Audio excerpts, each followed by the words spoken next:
Mahotsav.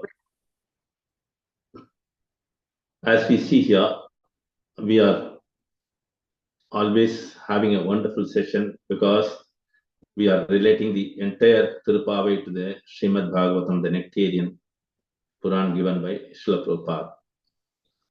So before getting into the Pasuram and other things, let us try to understand the importance of the month and try to know a little bit history of Sri Andal Nachiyar too. So this Margashirsha month, as we celebrate in South India, starts on 15th December roughly, and it goes up to 13th or 14th of in January.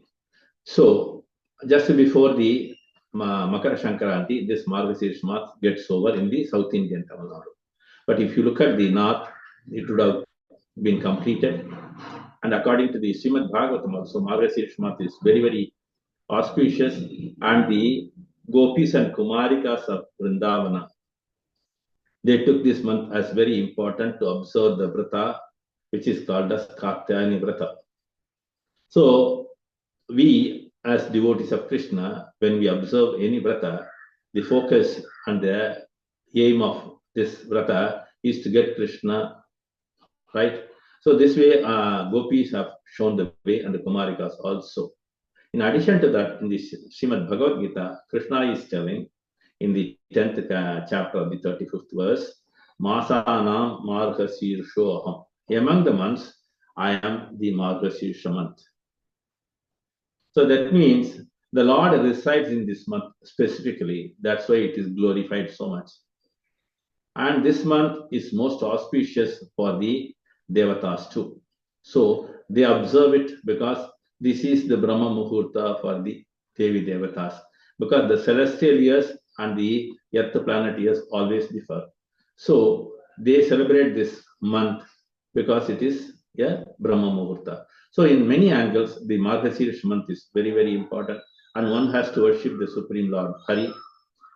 So coming to this Margashirsha month and the Sri Andal Nachiyar Katha, Sri Andal Nachiyar is none other than the incarnation of Bhumi Devi. So she appeared in the one of the Divya Desams called Srivilliputtur. It is roughly around 600 kilometers from Chennai south. So this is very auspicious Divya Desam. Reason being, here appeared a wonderful Acharya in the Sri Sampradaya. Among the 12 Alvars, one among them is Sri Periyalvar. So as the word says, Periyalvar, he is the topmost among the Alvars, and he has been highly devoted to Lord Sri Krishna alone. He has composed so many hymns as well as prabandhams. In Sri Vaishnava Sampradaya, they call it as Nalayana Divya Prabandham. So, and his contribution to the Divya Prabandham is many, and most of them are focused on Lord Sri Krishna. So this way, he was serving the local temple, which is called as Vattapatra Shahi temple. So his seva in the temple was to make flower garlands and give it to the Lord. So as he was doing, one day he found a girl baby crying below the tulsi plant. So he lifted the child and brought up, and he was giving all the nourishment, everything, including the spiritual side of it. So this Andal Nachiyar, she is also called as Goda Nachiyar, and she is also called as sometimes Chudi Kodutha Chudakodi, like that. Similarly, Periyar are also called as Vishnu Chitta. So his intention was to bring the child in Krishna consciousness. But interestingly, she is none other than Bhumi Devi. So she was deeply in love with Sri Lord Ranganatha of Sri Rangam. As father makes garland, she used to check on her putting it. And one day, his father noticed it and he could not adjust to that. So he made another garland to the Lord, to the temple. So when he went there, the Lord told, this garland, I cannot accept it. For the simple reason, it was not worn by Sri Andal Nachiyar. Whatever she wears and approves, then only I can wear it. So this way, Andal Nachiyar is called as Sudi Kodutha Chudakodi. Then Vishnuchita understood her position and he always used to take care of her very well. And when Andalnachiya was barely 4 5 years old, she started spreading the Krishna consciousness. Her mood was totally the Vrajabhumi Vrindavan. She wanted to bring the same mood of Vrajabhumi Vrindavan to this Shrivilliputur, which is also a cowherd hamlet. So all the cowherd communities were also involved into that, and she tried to bring all the souls to the lotus feet of Krishna. So in the process, when she wanted to observe a vrata, which is called as Pavai Nonbu, Pavai means girl, Nonbu means vrata. So she wanted to involve all the girls or the Kumarikas in the Sivaliputtu, and she was giving the wonderful reference to the 10th canto, 22nd chapter, where the gopis observed vrata, which is called as Katyayani Vrat. So what is the intention, what is the goal of it is to get Krishna as their husband. That was the main goal. This way, Andal Nachya was spreading the message, and later on, she composed Varanamayinam, Tirupavai, and Nachya Tirumuri. So then Periyalvar was told by Lord Ranganatha that he is going to get married to Andal Nachyar, and the Lord came all the way from Srirangam to Sivaliputtur. The celebrations were there. Andal Nachar was married to Lord Ranganatha. And Lord Ranganatha, here he is named as Sri Rangamanar Swami.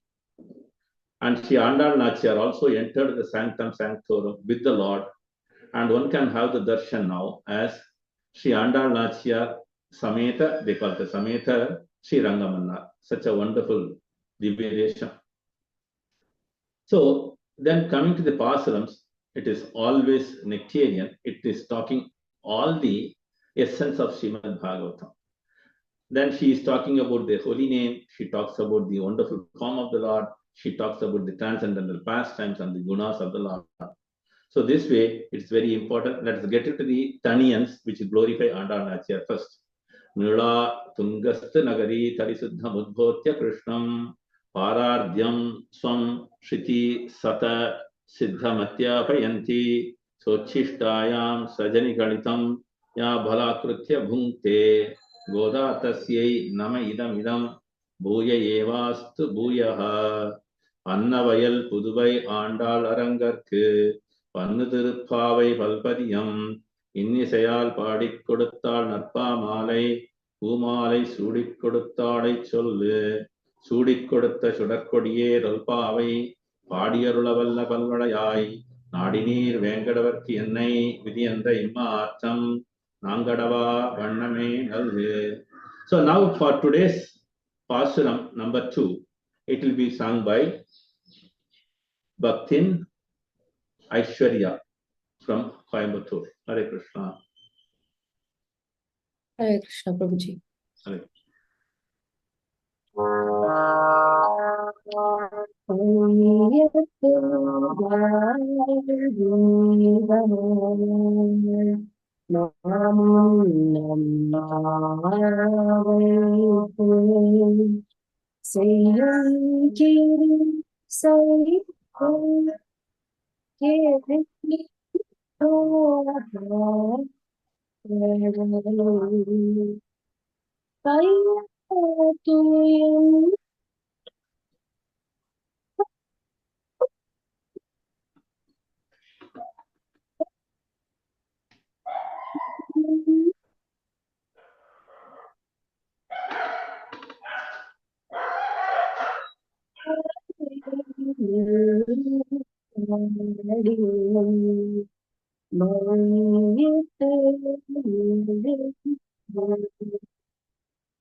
Prabhu,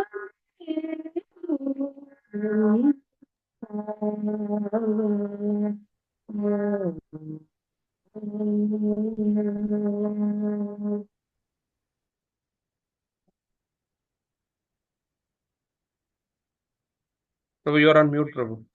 Yeah, sorry. Aishwarya, the volume was very low. Can you make it one more time, please? Yes, Prabhuji, I can try. Prabhu, tell her to without harmonium. Yeah, that's it.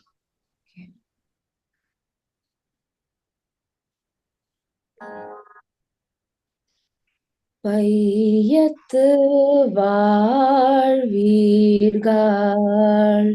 நாமும் நம் பாவைக்கு செய்யும் கிரீஷைகள் கேளீரோ பார்க்கடலுள்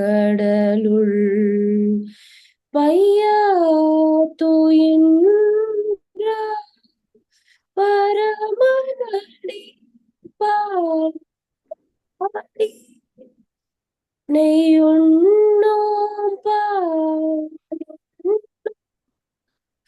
நாட்காலே நீராடி மையிட்டு எழுதோம் மலரிட்டு நாம் முடியோம் செய்யாதன செய்யோம் தீக்குறளை சென்றோதோம் ஐயமும் வீச்சையும்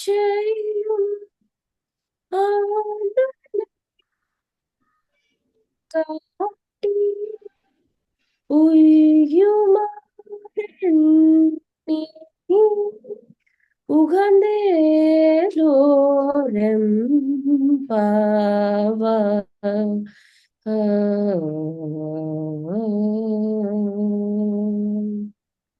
Hare Krishna, very nice.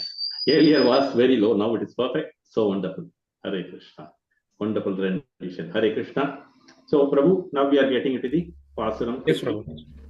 I'll open the rooms, Hare Krishna. In the rooms now.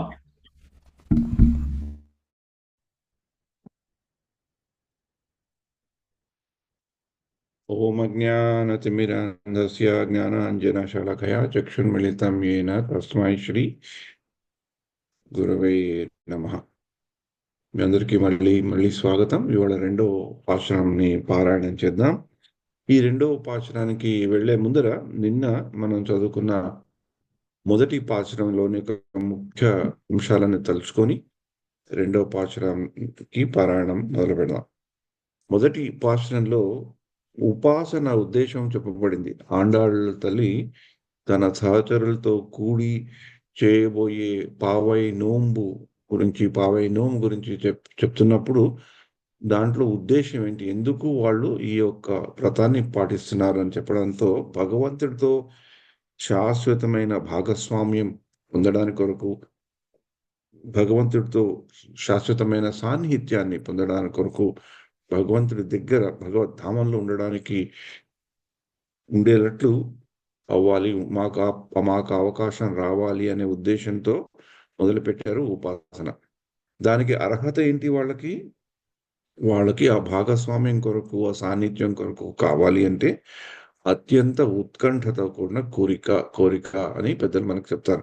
అంటే వాళ్ళకి ఆ కోరిక ఉంది కాబట్టి దానికి వాళ్ళు అర్హులయ్యారు అని. దానికి సాధన మార్గం ఏంటి, ఏ భగవంతుడి దగ్గరికైతే వెళ్ళాలనుకుంటున్నారో ఆ భగవంతుడే స్వయంగా శ్రీకృష్ణుడే వాళ్ళకు ఒక సాధన మార్గంగా ఉంటాడు అని చెప్పుకుంటూ శ్రీకృష్ణుడి యొక్క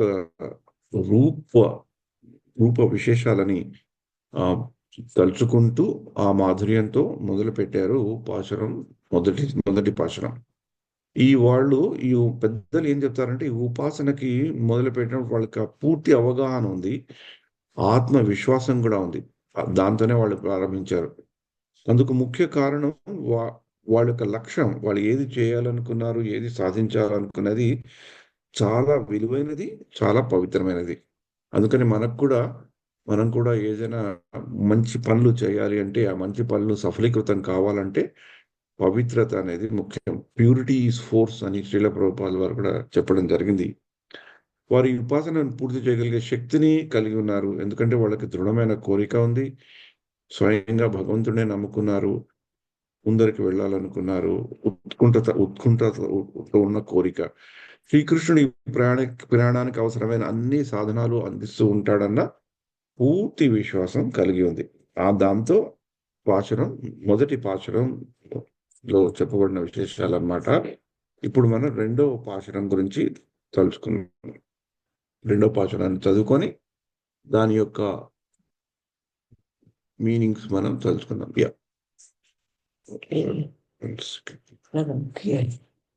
One minute, Prabhu. Hare Krishna.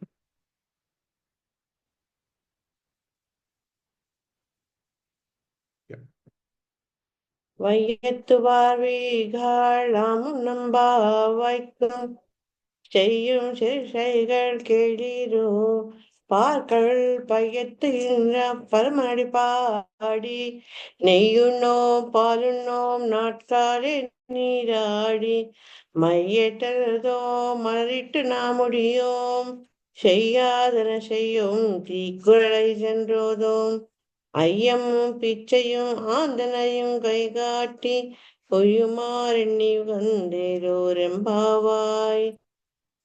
Hare Krishna.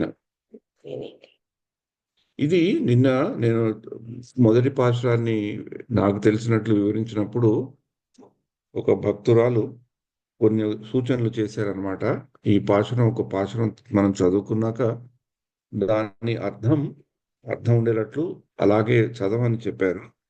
అందుకని ఈ రోజు నుంచి నేను చెప్పబోయే పాశురాల్లో 3 రకాలైన అర్థాలని మీకు చెప్పడానికి ప్రయత్నిస్తాను. ఒకటి, శ్రీభాష్యం అప్పలాచార్య గారు ఆయన ఈ యొక్క పాశురానికి ఎలా వర్ణించారు అనేది చదువుకున్నాక నేను పూర్తిగా అలాగనే చదువుతాను. మధ్యలో నేనేం మాట్లాడను, ఉన్నట్టు చదువుతాను.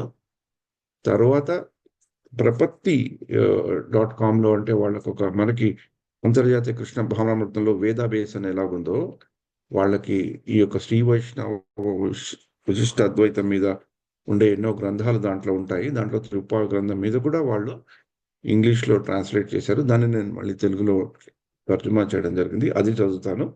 తర్వాత చిత్రకవి ఆత్రేయ గారి ఆయన ఒక పద్య రూపంలో, తెలుగు పద్యం రూపంలో ఈ శ్లోకాన్ని ఈ పాశురాన్ని ఎలా వర్ణించారో అది చదువుకున్నాను. 3 చదువుకున్నాక నేను చెప్పడానికి ప్రయత్నిస్తాను. శ్రీభాష్యం అప్పలాచార్య గారు ఈ యొక్క పాశురం గురించి ఏం చెప్తున్నారంటే, ఈ ప్రపంచము శోకమయం అయినా కూడా ఆనందాన్ని అనుభవించే అందరూ వినండి. కృష్ణుని సమకాలికులైన మనమందరం ఈ ఉపాసన చేసే విధానాన్ని పాటించాలి. పరమ పురుషుడైన శ్రీకృష్ణుని పాదాలపై మధురమైన కీర్తనలు పాడాలి. ఆయన పాల సముద్రంలో ప్రశాంతంగా విశ్రాంతి తీసుకుంటున్నారు. ఈ ఉపాసన సమయంలో మనం తెల్లవారే స్నానం చేయాలి. పాలు లేదా నెయ్యిని తినకుండా ఉండాలి. మన కళ్ళకు అంజనం వేయకూడదు లేదా జుట్టుకు పూలను అలంకరించకూడదు. మన పెద్దలు చేయని వాటిని మనం చేయకుండా ఉండాలి. అసత్యాలు లేదా హానికరమైన మాటలు మాట్లాడకూడదు. జ్ఞానులని గౌరవించి వారికి ధాన్యం మరియు దానంతో గౌరవం చేయాలి. బ్రహ్మచారులు మరియు తపస్సులకు దానం చేయాలి. ఎప్పుడూ ఉన్నతమైన జీవిత మార్గం నుంచి మనం మననం చేయాలి. మీరు దీన్ని చూస్తూ ఆనందించాలి. మనం అందరం దీన్ని పాటిస్తూ ఆనందిద్దామని చెప్పారనమాట. ఈ యొక్క ఇంకా సంక్షిప్తంగా చెప్పుకోవాలంటే ఈ యొక్క పాశురం ఉపాసన క్రమాన్ని వివరిస్తుంది. మొదటి పాశురం ఉద్దేశాన్ని చెప్తే ఈ పాశురం ఈ ఉపాసన, ఈ నోమును ఎలా చేయాలో అనే క్రమాన్ని వివరిస్తుంది అనమాట. కృష్ణుని సేవలో ఎంతో వినయంతో మరియు నియమాలతో ఉండాలో కూడా చెప్తుంది. ఆ నియమాల్ని పాటిస్తూ మనం చేయవలసింది ఏంటో కూడా చెప్తుంది అనమాట. ఈ యొక్క శ్రీ వైష్ణవ సిద్ధాంతంలో ముఖ్యంగా ఈ ప్రపత్తి మార్గంలో ఉండే జ్ఞానాన్ని కానీ ఇన్ఫర్మేషన్ని కానీ తీసుకుంటే వాళ్ళు ఈ పాశురాన్ని ఎలా వివరిస్తున్నారంటే, ఆండాళ్ తల్లి తన స్నేహితులతో ఇలా చెప్తుందన్నమాట ఈ పాఠంలో.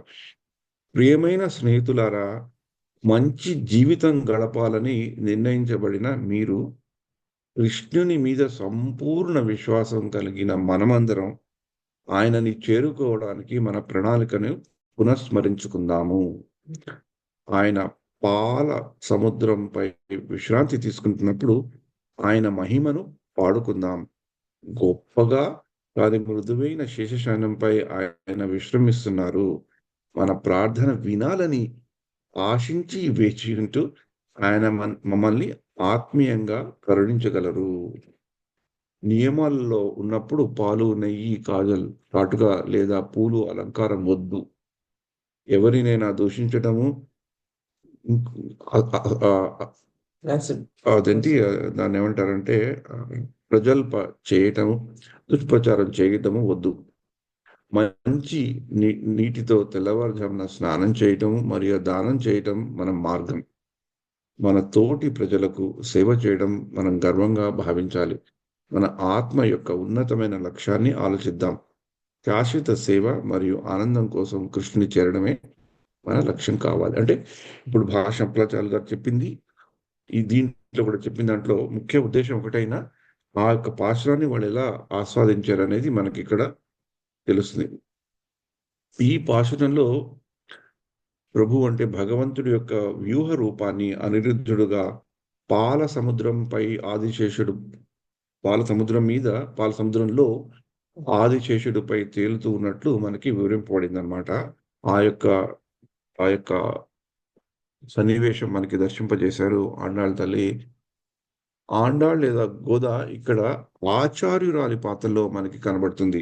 ఎందుకంటే తన సహచరులకి ఏది చేయాలో ఏది చేయకూడదో తమ ధ్యేయం కృష్ణుని చేరడమే తమ ధ్యేయం అయితే ఆ ధ్యేయాన్ని సాధించుకోవడానికి మనం ఈ వ్రతం చేస్తూ ఉంటే ఆ వ్రతం చేసే ముందర మన లక్ష్యం ఏది ఉండాలి, మనం ఏది చేయాలి, ఏది చేయకూడదు అని చెప్తున్నారు కనుక ఇక్కడ ఆచార్యులు ఆండాళ్ తల్లిని ఒక ఆచార్యురాలి పాత్రలో, ఒక గురువు పాత్రలో తీసుకున్నారనమాట.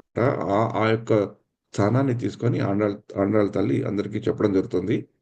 శరణాగతి అనే నిశ్చిత మార్గం నుంచి మనం తప్పకుండా ఉండటానికి సులభమైన నియమాలు, చేయవలసినవి చేయకూడనివి స్పష్టంగా వివరించారు. ఎందుకంటే ఆ లక్ష్య మార్గంలో, ఆ భక్తి ప్రస్థానంలో వాళ్ళు తీసుకునే మార్గం శరణాగతి మార్గం కనుక ఆ మార్గంలో ఉండాలంటే మనం ఏం చేయాలని చెప్పారు. ప్రభువు మంచి మాటలు చెప్పే వారి మాటలు మాత్రమే వింటారు మరియు ఇతరుల గురించి చెడ్డగా మాట్లాడకుండా ఉండాలని మనకి భగవద్గీతలో ఎన్నో చోట్ల పరోక్షంగా ప్రత్యక్షంగా చెప్పబడింది. భగవద్గీత ముఖ్యంగా 13వ అధ్యాయంలో కొన్ని గుణాల గురించి శ్రీకృష్ణుడు అర్జునుడికి ప్రస్తావిస్తూ వాడి మించి ఇంకేమీ జ్ఞానం అనేది లేదు అని చెప్పారు. ఇవాళ ఆఖరిలో టైం ఉంటే కొన్ని గుణగణాలు దాంట్లో మనం తెలుసుకుందాం. గోపికలు కృష్ణుని సమకాలికులు కావడం వల్ల వారు జ్ఞానము, భక్తి మరియు విరక్తితో ఆశీర్వదింపబడ్డారు. ఎందుకంటే ఇప్పుడు ఆండాళ్ యొక్క సహచరులు శ్రీవెల్లిపుత్తూరులో ఉంటూ వాళ్ళు ఈ యొక్క పావై నోము చేస్తున్న వాళ్ళ మనోభావాలు, మనోస్థితి ఎక్కడుంది? బృందావనంలో ఉంది, గోకులంలో ఉంది. వాళ్ళు గోపికల్లాగా భావించుకుంటూ చేశారు గనక వాళ్ళు కృష్ణుని యొక్క సమకాలికులు అని అనుకుంటూ ఉన్నవాడు కనుక వాళ్ళకి జ్ఞానము, భక్తి, విరక్తితో బాగా ఆశీర్వదింపబడ్డారు. ఎందుకంటే వాళ్ళు భగవంతుడికి చాలా సన్నిహితంగా ఉన్నారు. అలా ఉన్నట్టు వాళ్ళు భావిస్తూ ఈ నోముని చేశారు. అలాగే ఈ యొక్క పాశురాన్ని తెలుగులో మనం చెప్పుకోవాలి అంటే చిత్రకవి ఆత్రేయ గారు ఎలా చెప్పారంటే, లోకాన సుఖములు తూగాడు సఖులారా, నోమునకు సెయ్యు కలాపములు వినుడు, క్షీరాబ్ది మెల్లగా పవళించు హరిపదములను పాడి చిరినోము నోయంగా తరలి రారండి. పాలు నెయ్యి తినము, వేకువనే నీరాడి కాటుకను తీర్చము, పూలను ముడవము, చేయరానివి చేయము, చేరి చెడ్డ చెప్పము, దాన ధర్మములను ధారాళముగా చేసి ఉజ్జీవనము తెలిసి ఉల్లాసముందెము, జగతికే మంగళము కూర్చు మన శ్రీవ్రతము. అంటే ఇవాళ భాషలో ముఖ్యంగా మనకి చెప్పబడింది ఏంటి అంటే ఏవి చేయాలో ఏది చేయకూడదు. అంటే ఈ తిరుప్పావై 2వ పాశురంలో ఆండాళ్ తల్లి తన సఖులకు తన మిత్రులకు భగవంతుని సేవలో అచంచలమైన సన్నిధిని కోరుతూ ఇచ్చే ఉపదేశం అన్నమాట. ఒకటి ప్రభు శ్రీ మహావిష్ణువు నిన్న కృష్ణుని బాగా తలుచుకున్నారు. కృష్ణుని యొక్క రూపురేఖలు గుణగణాల గురించి ప్రస్తావన వచ్చింది. ఇవాళ శ్రీకృష్ణుని మహావిష్ణు రూపంలో తలుచుకుంటున్నారు ఆండాళ్ తల్లి. శ్రీ మహావిష్ణువు అనిరుద్ధుడి రూపంలో ఆదిశేషుపై పాల సముద్రం మీద విశ్రాంతి తీసుకున్నట్లు ఇక్కడ వివరించారు. ఆ యొక్క సీన్ ని వాళ్ళు తలుచుకున్నారన్నమాట. దేని కొరకు? భక్తులు భగవంతుని దివ్య మహిమలను కీర్తిస్తూ నియమాలతో ఉపాసనాన్ని చేయాలి. అంటే ఏదైనా మనం నోము కానీ వ్రతం కానీ ఏది చేయాలనుకున్నా ఏవో కొన్ని నియమాలు ఉంటాయి. ఆ నియమాలతో చేయవలసి ఉంటుంది అనే ఆ పిలుపు ఇచ్చారు. ఉపాసన చేయడమే కాదు, కొన్ని నియమాలతో పాటించాలి అని ఉంటుంది. ఈ నియమాలు నిబంధనలు మనకి ముఖ్యంగా నోముల్లోనూ వ్రతంలోనూ పూజల్లోనూ కనబడతాయి. కానీ మనకి పెద్దలు హరినామ సంకీర్తనం చేసేటప్పుడు ఇక్కడ కూడా కొన్ని నియమాలు నిబంధనలు ఉన్నా కూడా మనకి ఏ సమయంలోనా ఎలాంటప్పుడైనా ఏ స్థితిలో అయినా మనం హరినామ సంకీర్తన చేయొచ్చు, జపం చేసుకోవచ్చు అని చెప్పారు. ఆ నియమ నిబంధనలు కూడా మనకి భగవంతుడిని ఎప్పుడూ మర్చిపోకుండా ఉండేటట్లు, భగవంతుడిని నిరంతరం తలుచుకునేటట్లు ఉండేటట్లు చేసేవే ఆ నియమాలు నిబంధనలు ఉండాలి. అలాగే ఇవాళ ఆండాళ్ తల్లి కూడా ఆ నియమాల నిబంధనల్ని పెడుతున్నా కూడా ఎందుకు పెడుతున్నారంటే స్మర్తవ్య సతతం విష్ణోర్ విస్మర్తవ్య న జాతచిత్ సర్వే విధి నిషేధస్యోర్ ఏతయోర్ ఏవ కింకరః. ఆ నియమాలు నిబంధనలు పాటించాలి. కానీ కేవలం ఆ నియమాలు నిబంధనలే కాదు, ఆ నియమాలు నిబంధనల వల్ల మనం భగవంతుని ఎప్పుడు స్మరించుకునేటట్లు, భగవంతుని ఎప్పుడు మర్చిపోకుండా ఉండేటట్లు ఉంటే మనం ఈ నోము చేసే పద్ధతి కరెక్ట్గా ఉంటుంది, సులభంగా ఉంటుంది. మనం ఈ లక్ష్యాన్ని మార్గంకి వెళ్ళవచ్చు అని చెప్పే ప్రక్రియ అన్నమాట. భక్తులకి ఇది మార్గదర్శనం. అండ్ ఆ మార్గదర్శకం ఎలాగైంది అంటే ఆండాళ్ ఈ సులభమైన నియమాలు మరియు ఆచరణ నిర్దేశించి శరణాగతి మార్గాన్ని స్పష్టంగా చెప్పారు. అంటే ఈ యొక్క నోముని గురించి మనం తలుచుకుంటుంటే, ఈ యొక్క వ్రతాన్ని గురించి వాళ్ళు తలుచుకుంటే, ఈ వ్రతం ద్వారా శరణాగతి పరిపక్వతని పెంచుకోవాలని అనుకుంటున్నారు కనుక, భగవంతుడి సాన్నిధ్యం కోరుకుంటున్నారు కనుక ఆ నోములో చేయవలసిన చిన్నవి ఆండాళ్ తల్లి మనకి స్పష్టంగా చెప్పడం జరిగింది. ఇందాక అనుకున్నట్టు పొద్దున్నే స్నానం చేయడం, అందరితో కలిసి ప్రార్థనలు, భక్తి పాటలు, భగవంతుని యొక్క గుణగణాలని స్తుతించడం, పరమాత్మ సన్నిధి పొందేందుకు చిత్తశుద్ధితో జీవించడం. అది చేయవలసినవి అయితే, చేయకూడనివి కూడా కొన్ని ఉంటాయి. అంటే ఆస్టరిటీస్, ఏదైనా నోము వ్రతం పూజ చేసేటప్పుడు కొన్ని ఆస్టరిటీస్, తపస్సు అనేది ఉంటుంది కదా. దాంట్లో ముఖ్యంగా ఆ తపస్సులో ఏం చేస్తాం, మనం మామూలుగా మనకి బాగా రోజు మనం వాడేవి, మనకి చాలా ప్రీతికరంగా ఉండేవి, మనకి చాలా అందుబాటులో ఉన్నవి, వాటిని కొంచెం దూరంగా ఉండడానికి ప్రయత్నించడం జరుగుతుంది. అలాగే ఇక్కడ ఎక్కడున్నారు ఆండాళ్ తల్లి, వాళ్ళ సహచరులు, వాళ్ళ మనస్థితి ఏంటి? గోకులంలో బాగా దొరికేది ఏంటి? పాలు, నెయ్యి, వెన్న ఇలాంటివి. అవి పాలు లేదా నెయ్యి కూడా తీసుకోకూడదు. అక్కడ బాగా దొరికే పూలు, ఎందుకంటే వనమే కదా, బృందావనం అంటే అన్ని వనాలు, ఎన్నో పూలు చెట్లు ఉంటాయి, అవి కూడా చేయకూడదు. కానీ గోపికలు అంటే వాళ్ళు అలంకారాలు బాగా చేసుకునే వాళ్ళు, కృష్ణుడికి నచ్చేటట్లు, కృష్ణుడికి ఆనందం కలిగించేలా అలంకారాలు చేసుకున్నాడు, అవి కూడా చేసుకోకూడదట ఈ నెలలో. ఇంకా ఎవరితో కూడా చెడు మాటలు మాట్లాడకుండా ఉండాలి. అందుకని ఇందాక నేను చెప్పినట్లు ఈ పాశురంలో ఆండాళ్ తల్లి ఒక ఆచార్యురాలి పాత్రలో మనకు కనిపిస్తారంటే, ఆచార్యులు కూడా మన భక్తి ప్రస్థానంలో మనం ముందరికి వెళ్ళాలంటే ఏవో కొన్ని నియమాలు మనకి చెప్పడం జరుగుతుంది. ఎలాగైతే అంతర్జాతీయ కృష్ణ భావనామృతంలో 4 నిషేధాల గురించి చెప్తారో, 4 రెగ్యులేటివ్ ప్రిన్సిపల్ అని చెప్తారు కదా. మాంసాహారము, జూదము, పరస్త్రీ సాంగత్యము, ఇంకేంటి ఇంటాక్సికేషన్, మత్తు పదార్థాలను తీసుకోకపోవడం, ఈ 4 ఉంటాయి కదా. అలా చిన్న నియమాలతో చేయడము, ఈ సులభమైన పద్ధతులు చెప్పి ప్రస్తుత కాల మనుషులకు కూడా ఆచరణీయంగా ఉండే విధానంగా వివరించారు. ఏం కాంప్లికేటెడ్గా ఆయన చెప్పలేదు. ఒక నెలలో ఇవి చేయకూడదు అని చెప్పారు. అంటే భక్తులు తమ జీవితాల్లో కొంచెం క్రమశిక్షణ, నిబద్ధత, కొంచెం నిజాయితీ కూడా పాటిస్తే మంచిది అని ఆవిడ ఉపదేశించారనమాట. అలాగే వారికి భగవద్గీతలో కూడా ఈ యొక్క ప్రస్తావన వస్తుంది. మంచి విషయాలు, మంచి గుణాలు ఉంటే అవి ఎలా ఉంటాయి, మన ఎలా జ్ఞానం వైపు మనకి దారి తీస్తాయి, మనని జ్ఞాన సముపార్జన కొరకు అనేది శ్రీకృష్ణ భగవానుడు మనకి చెప్పడం కూడా జరుగుతుంది. అంటే ఇక్కడ ఇప్పుడు గోపికలు వాళ్ళు గోపికలతో లాగా భావించుకొని చేస్తున్నారు కదా, అందుకని వాళ్ళని కూడా ఇక్కడ ఒక స్తుతించడం, పరోక్షంగా స్తుతించడం జరిగింది. ఎందుకంటే గోపికలు భగవంతుడి యొక్క సమకాలీనులు కావడం వల్ల భగవంతునికి ఎలాగో వాళ్ళు ప్రీతిని పొందగలిగారు.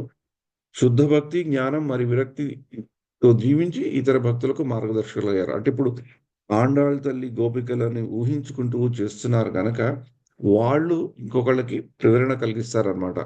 ఈ పాశనం యొక్క ముఖ్య ఉద్దేశం ఏంటంటే మన జీవితాలు కొంచెం క్రమశిక్షణతో, క్రమబద్ధతతో మనం జీవించగలిగితే మనతో పాటు సమాజం, మన చుట్టూ ఉన్న మనుషులు కూడా వాళ్ళ యొక్క పునర్జీవనానికి ఒక ఆధ్యాత్మిక మార్గదర్శకం అవుతుందని ఆండాళ్ళ తల్లి ఈ శ్లోకంలో చిన్న చిన్న నియమాలే చెప్తూ ఇలా ఈ నోముని చేయాలి అని చెప్తున్నా. అంటే మనకి బాగా మనం తీసుకోవాల్సింది ఏంటి అంటే మన జీవితంలో కూడా ఎక్కడో కొంచెం క్రమశిక్షణ అనేది మనం తెచ్చుకోవాలి. మనకు అంతర్జాతీయ కృష్ణ భావన అవుతున్న ఇస్కాన్లో ఉంటే కొంచెం ఎక్కడో మన జీవితాల్లో క్రమశిక్షణ అనేది ఆటోమేటిక్గా వస్తుంది. మనకి లేకపోయినా మన చుట్టూ ఉండే మన తోటి సత్సంగంలో ఉండే మన భక్తులు, మన సన్నిహితులతో వాళ్ళని చూసుకున్నా కూడా వాళ్ళ ప్రేరణ ద్వారా కూడా మన జీవన శైలి కొంచెం సౌమ్యంగాను, కొంచెం ఆధ్యాత్మికంగాను తీర్చిదిద్దబడుతుంది ఆటోమేటిక్గానే. ఉంటేనే చాలు, మనకు ఆటోమేటిక్గా తీర్చిదిద్దబడుతుంది. ఎలాగంటే ఒక ఉదాహరణ చెప్తారు కదా, మనం ఎక్కడికైనా ప్రయాణించాలంటే ఏ బస్సులో ఎక్కాలో ఆ బస్సులో ఎక్కితే ఆటోమేటిక్గా బస్సు తీసుకెళ్ళిపోతుందని. అలాగే మనం కూడా ఎప్పుడైనా తోటి సహచరులతో సత్సంగం అనే దాంట్లోకి వస్తే మన జీవన శైలిలో కూడా ఎక్కడో సౌమ్యత్వం, ఎక్కడో కొంచెం ఆధ్యాత్మికతతో దానితో పాటు ఒక క్రమశిక్షణ అనేది వస్తుంది కనుక ఈ శ్లోకం అది మళ్ళీ మనకి దర్శింపజేస్తుంది అనమాట. ఈ యొక్క పాశనంలో ఆండాళ్ళ తల్లి భగవంతుని దివ్య సేవలో భాగస్వామ్యం కానీ సాధించడానికి శుద్ధ భక్తి మార్గాన్ని ఉపదేశించారు. అంటే పూర్తిగా శుద్ధ భక్తి గురించి చెప్పారా అంటే అది లేదు, కానీ ఆ శుద్ధ భక్తికి కావాల్సిన ఇంగ్రీడియంట్స్ అంటారు కదా, దాంట్లో ఉండే పదార్థాలు ఏంటి, క్రమశిక్షణ అనేది ముఖ్యము. ఏది చేయాలో ఏది చేయకూడదో తెలుసుకోవడం ముఖ్యము. అది మనం సాధించే లక్ష్యానికి మనం చేరడానికి దోహదకారి అవుతుంది అని చెప్పే ఒక మార్గదర్శకమైన, ఆచరణీయదాయకమైన ఈ యొక్క భాషణం. అంటే మన యొక్క గాడిలో పెట్టే శ్లోకం అన్నమాట.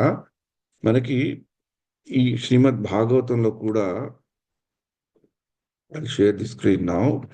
మనకి శ్రీమద్ భాగవతంలో కూడా ఈ కాచాని, ఈ యొక్క ఆండాళ్ళ తల్లి వాళ్ళు చేసేది కూడా కొంచెం కాచాని, గోపికలు ఇంతకు ముందు కాచాని కృష్ణుని పొందడానికి చేసే కాచాని వ్రతం దాంతో కూడా సమన్వయం ఉంది కనుక ఈ శ్లోకాలు చదువుకున్నప్పుడు వాళ్ళు కూడా ఒక నియమ నిబంధనలను కూడా పెట్టుకున్నారు. చదువుతావా? ఏవం మాసం వ్రతం చేరు కుమార్య కృష్ణ చేతసః భద్రకాళి సమార్చుర్ భూయానందసుతపతిః.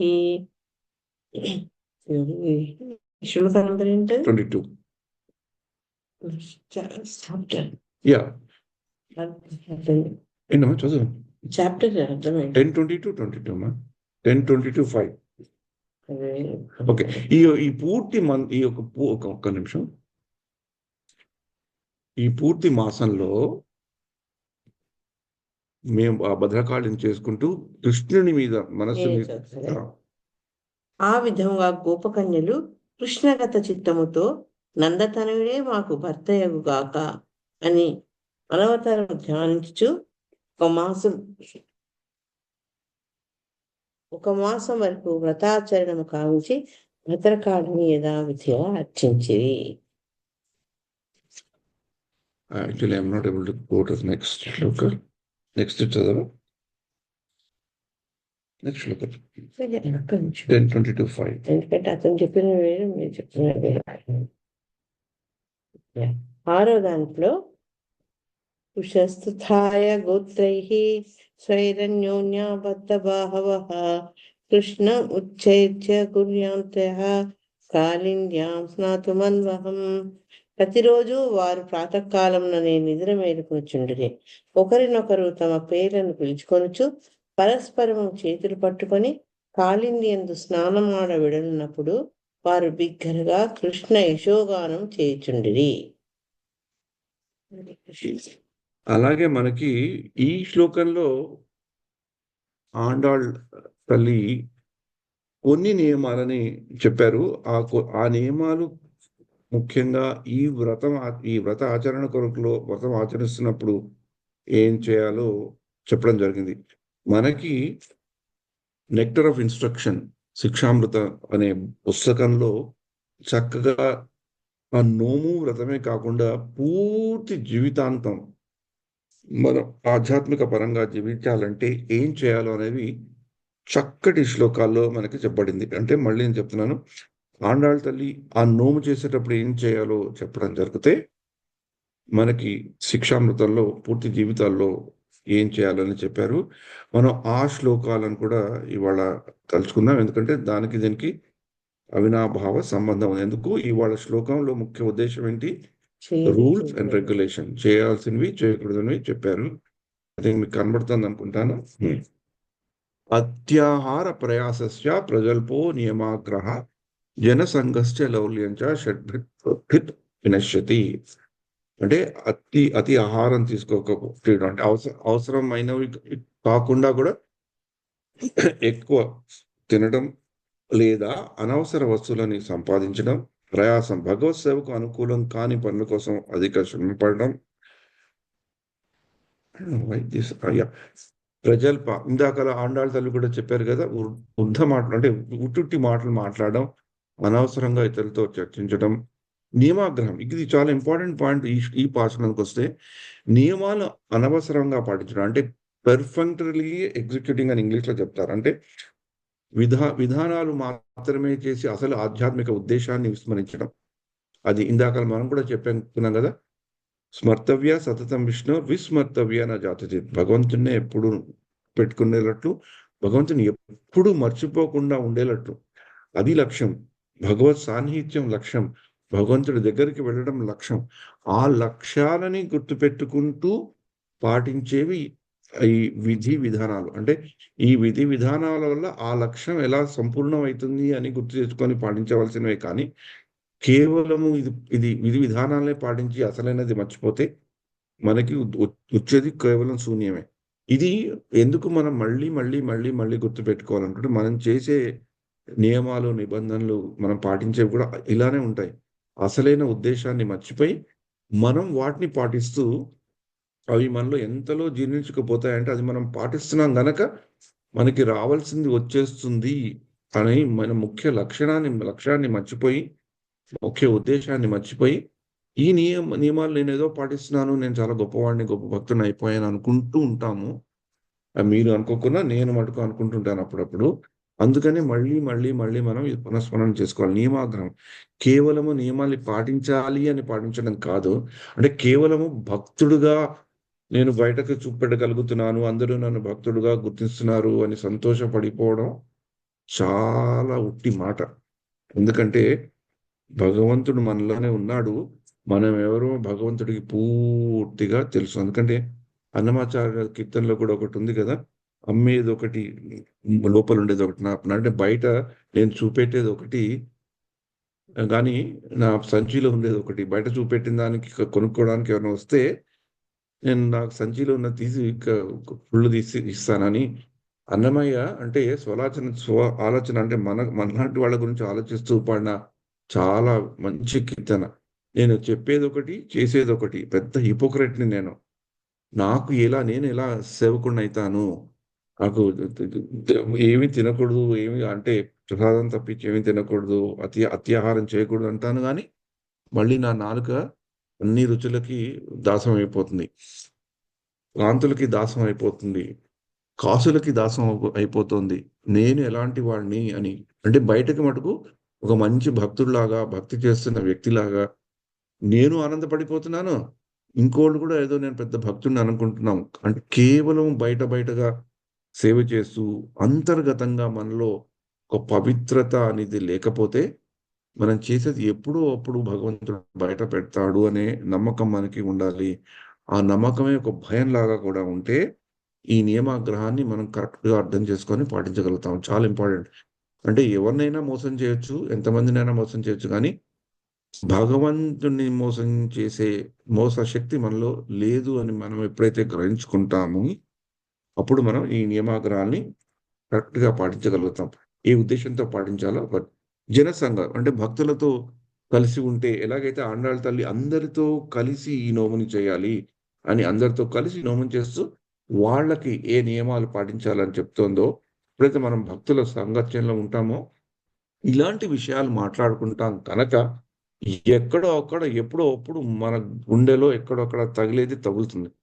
ఇప్పుడే మన శుద్ధీకరణ, మన యొక్క నిజమైన పరివర్తన మనలో కలుగుతుంది అని పెద్దలు చెప్తారు. లౌల్యం ఇంద్రియ తృప్తి పొందేందుకు అనేక కోరికలతో ఊగిపోవడం. ఇందాక నేను చెప్పినట్లు ఏదో నియమాల్ని పాటిస్తూ మనం భక్తుల్లా కనబడుతూ మనని మిగతా వాళ్ళు భక్తుల్లాగా అనుకుంటున్నారని మనం భావించుకుంటూ ఇంద్రియ తృప్తితో ఏదో పెద్ద సేవ చేస్తున్నామని అనుకుంటుంటామే. ఒకప్పుడు సేవ చేస్తున్నామని కూడా చెప్తుంటాం. తెలుసుకోకుండానే మనకు అది వచ్చేస్తుంది. అవి భగవంతుడు చూస్తాడా చూడడా అనేది మనం ఒకసారి మన హృదయ కవాటాల్లో మనం కళ్ళు పెట్టి చెవులు పెట్టి చూస్తే మనకే అర్థమవుతుంది మనం ఎక్కడున్నామో. అంటే ఈ ఈ యొక్క దీంట్లో ఈ రూప గోస్వామికి చైతన్య మహాప్రభు చెప్పడం జరిగింది. తర్వాత ఏవి చేయకూడదో ఇందాక చెప్పారు. ఏవి చేయాలో ఇప్పుడు చెప్తారు. ఉత్సాహ నిశ్చయాత్ ధైర్య తత్తత్కర్మ ప్రవర్తన సంగత్యాగ సత్వవృత్తి షడ్భిత్ భక్తి ప్రసిద్ధ్యతి. ఉత్సాహం, భగవంతుడు సేవ చేయాలో ఉత్సాహం. ఇది మనకి ఆండాళ్ళ తల్లి వాళ్ళ సహచరులు చేసే మనకి ఇమీడియట్ గా రెండవ పాశనంలోనే తెలిసిపోతుంది, మొదటి పాశనంలోనే తెలిసిపోతుంది. ఉద్దేశం చెప్పారు, భగవంతుడిని కృష్ణుడి రూపంలో గుర్తించారు, గుణగానం చేశారు, వాళ్ళు ఎందుకు చేస్తున్నారో చెప్పారు, ఎందుకు చేస్తున్నారో చేయాలి, దాని కొరకు కావాలి అనుకుంటే ఏ నియమాలు పాటించాలో చెప్పారు. ఆ ఉత్సాహం ఉంది, నిశ్చయం కూడా ఉంది, పూర్తి ఆత్మవిశ్వాసం ఉందని మనం చెప్పుకున్నాం ఇందాకలా. ధైర్యం ఉంది, అంటే ఏ సవాళ్ళైనా ఎదుర్కోవడానికి ఆత్మస్థైర్యం ఉంది. తత్తత్ కర్మ ప్రవర్తన, భక్తి సాధన అనుకూలమైన కర్మలు పాటించడం. అంటే పెద్దలు చెయ్యకూడనివి మనం కూడా చేయకూడదు, పెద్దలు చేసేవి చెయ్యాలి అని చెప్పారు కదా. తత్తత్ కర్మ ప్రవర్తనాత్ సంగత్యాగం అంటే అభక్తుల యొక్క సంగత్యాగాన్ని కొంచెం విడిచిపెడితే భక్తుల యొక్క సంగత్యం మనకి దొరుకుతుంది. ఎందుకంటే భక్తులు వాళ్ళు అసత్సంగంలో ఉండరు కనుక మనకి అసత్సంగం ఉంటే మనం భక్తుల సాంగత్యంలో వెళ్తే అసత్సంగం నుంచి మనం కొంచెం దూరం పడతాం. సత్వవృత్తి సద్గుణాలను అలవర్చుకోవడం. ఇందాకలా 3-4 సద్గుణాల గురించి చెప్పారు. అందుకనే ఈ శ్లోకంలో నియమ నిబంధనలను గుర్తుపెట్టే శ్లోకం ఇది, పాశురం ఇది. ఇది రెండవ పాశురం. మొదటి పాశురంలో లక్ష్యం చెప్పబడితే రెండవ పాశురంలో ఆ లక్ష్య సాధనకు కావలసిన చిన్న చిన్నవి ఈ వ్రతం తరఫున ఏం చేయాలో చెప్పడం జరిగింది. హరే కృష్ణ హరే కృష్ణ కృష్ణ కృష్ణ హరే హరే, హరే రామ రామ రామ హరే హరే.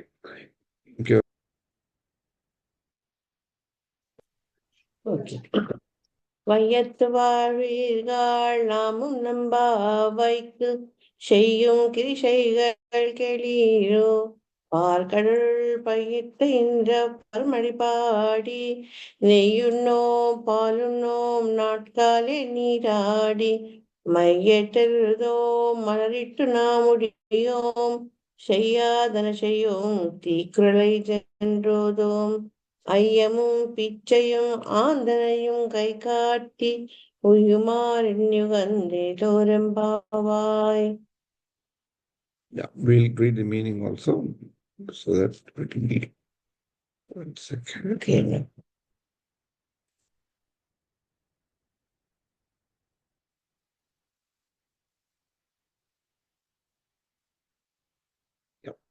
లోకాన సుఖముల తూగాడు సకలారా నోమునకు సేయు కలాపములు వినుడు. క్షీరాబ్ది మెల్లగా పవడించు హరిపదములను పాడి సిరినోము నోయంగా తరలిరారండి. పాలు నేయి తినము వేకనే నీరాడి కాటుకను తీర్చము పువ్వులను ముడువము. చేయరానివి చేయము చేరి చెడ్డ చెప్పము. దాన ధర్మములను ధారాళముగా చేసి ఉజ్జీవనము తెలిసి ఉల్లాసమందేము. జగతికే మంగళం కూర్చు మన శ్రీవ్రతులు. హరే కృష్ణ.